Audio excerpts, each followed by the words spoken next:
ఇవాళ తెలంగాణలో 1 ఎకరం అమ్మితే కృష్ణా గుంటూరులో 100 ఎకరాలు కొనుక్కునే పరిస్థితి వచ్చింది. ఎందుకు అంటే మన కుటుంబాలల్లో చదువుకోవడం వల్ల, సాంకేతిక నిపుణులుగా రాణించడం వల్ల, ఆ కుటుంబాలు ఆర్థికంగా ఎదగడం వల్ల, ఆర్థికంగా సంపాదించిన సంపదను తిరిగి భూమి మీదనే పెట్టుబడి పెట్టడం వల్ల ఈరోజు మన భూముల విలువ బాగా పెరిగింది. ఈరోజు ప్రపంచంతోనే మనం పోటీ పడగలుగుతున్నాం.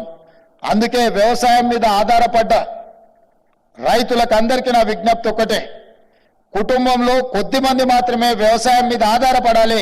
మిగతా వాళ్ళందరూ చదువుకోవాలి, రాణించాలి, సాంకేతిక నైపుణ్యం పెంపొందించుకోవాలి, పరిశ్రమలు నెలకొల్పాలి.